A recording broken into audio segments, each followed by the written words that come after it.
नमस्कार मित्रांनो, पिंपरी चिंचवडमधून एक अतिशय मोठी आणि दिलासादायक बातमी समोर येत आहे। येथील दक्षिण महाळुंगे MIDC पोलिसांनी गुन्हेगारांना चांगलाच इंगा दाखवला असून एकाच वेळी तब्बल 23 गंभीर गुन्ह्यांचा छडा लावला आहे। एवढंच नाही तर नागरिकांचा चोरीला गेलेला तब्बल 53 लाखांचा मुद्देमाल पोलिसांनी जप्त करून तो मूळ मालकांना परतही केला आहे। नेमकी काय आहे ही संपूर्ण बातमी जाणून घेऊयात सविस्तर। पिंपरी चिंचवड आणि परिसरात गेल्या काही दिवसात वाहन चोरी, घरफोडी आणि इतर गुन्ह्यांचे प्रमाण वाढले होते। या वाढत्या गुन्हेगारीला चाप लावण्यासाठी पोलीस आयुक्त विनयकुमार चौबे यांनी पोलिसांना कडक कारवाईचे आदेश दिले होते। नागरिकांना तातडीने न्याय मिळवून देण्याच्या या आदेशानंतर दक्षिण महाळुंगे MIDC पोलीस ठाण्याचे गुन्हे शोध पथक ॲक्शन मोड मध्ये आले। पोलिसांनी अत्यंत चाणाक्षपणे तांत्रिक तपास केला आणि गुप्त बातमीदारांचे जाळे वापरून विविध ठिकाणी धाडी टाकल्या। पोलिसांच्या या धडक मोहिमेला मोठे यश आले असून त्यांनी एकोपाठोपाठ एक तब्बल 23 गुन्हे उघडकीस आणले। आता तुम्हाला प्रश्न पडला असेल की पोलिसांनी या कारवाईत नक्की काय केले जप्त? तर मित्रांनो, पोलिसांनी विविध गुन्ह्यांमधील चोरीला गेलेल्या अनेक मोटारसायकली, सोन्याचे मौल्यवान दागिने, महागडे मोबाईल संच, एक टेम्पो आणि मोठी रक्कम जप्त केली। या संपूर्ण मुद्देमालाची किंमत तब्बल 52,91,880 रुपये आहे। न्यायालयाच्या कायदेशीर आदेशानंतर हा सर्व मुद्देमाल मूळ मालकांना सन्मानपूर्वक परत करण्यात आला।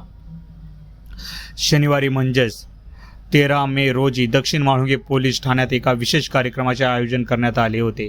या कार्यक्रमात पोलीस उपायुक्त श्रीमती श्वेता खेडकर यांच्या हस्ते नागरिकांना त्यांची चोरीला गेलेली वाहने, सोन्याचे दागिने आणि कष्टाचे पैसे सुपूर्द करण्यात आले।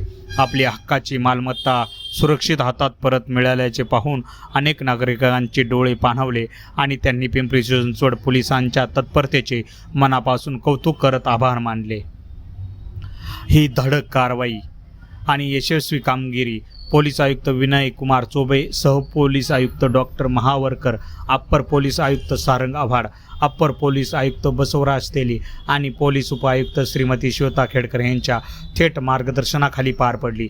तसेच प्रत्यक्ष तपासाचे मुख्य काम सहाय्यक पोलीस आयुक्त सचिन कदम, वरिष्ठ पोलीस निरीक्षक विजय ढमाळ आणि पोलीस निरीक्षक अनिल देवडे यांच्या नेतृत्वाखाली महिला पोलीस हवालदार अर्चना काळे, दत्तात्रय कुंभार आणि दक्षिण महाळुंगे पोलीस ठाण्याच्या संपूर्ण पथकाने चोख बजावले आहे। या कामगिरीमुळे संपूर्ण परिसरात पोलिसांचे जोरदार कौतुक होत आहे। पोलिसांच्या या धडाकेबाज कामगिरीबद्दल तुम्हाला काय वाटते? आम्हाला खाली कमेंट करून नक्की सांगा। ही माहिती आवडली असल्यास व्हिडिओला लाईक करा, तुमच्या मित्रांसोबत शेअर करा आणि अशाच ताज्या घडामोडींसाठी आमच्या YouTube चॅनलला नक्की सबस्क्राईब करा। धन्यवाद। मागील वर्षभराच्या अनुषंगाने वर्षभरात जे काही गुन्हे घडलेले होते, म्हणजे घरफोडीचे गुन्हे घडलेले आहेत, मोटरसायकल चोरीचे गुन्हे घडलेले आहेत किंवा इतर काही मालमत्तेचे गुन्हे घडलेले आहेत, त्या अनुषंगाने गुन्ह्यात जो चोरीचा गेलेला मुद्देमाल होता, जो आपण तो आरोपींकडून हस्तगत केला होता, त्याच्यामध्ये काही सोन्याचा मुद्देमाल आहे, काही कॅश मुद्देमाल होता, मोबाईल्स आहेत, मोटरसायकल आहे, हे जे आरोपींकडून आपण हस्तगत केले होते जे फिर्यादींचे होते ते आज रोजी ते फिर्यादींना परत करण्यात आलेले आहेत। माननीय न्यायालयाच्याकडून आदेश घेऊन आपण त्या सगळे जे घरफोडीतला मोटरसायकल चोरीचा हे जे मुद्देमाल फिर्यादींना परत केले आहे। आज रोजी आम्ही दक्षिण महाळुंगे पोलीस स्टेशन एकूण 23 गुन्ह्यातला 52,91,800 रुपयाचा मुद्देमाल परत केलेला आहे। साधारण त्याच्यामध्ये किती सोनं होतं, किती कॅश रक्कम? एकूण 16 लाखाचा 16 लाखाचे आम्ही 11 तोळ्याचं आम्ही त्यांना सोनं परत केलेलं आहे। कॅश 1.5 लाखाची कॅश होती आणि 24 लाखाच्या आमच्या मोटरसायकलची हे आहे, गाड्या आहेत आणि इतर 4 चाकी गाड्या, असं एकूण टोटल 52 लाखाचा मुद्देमाल आम्ही दिलेला आहे।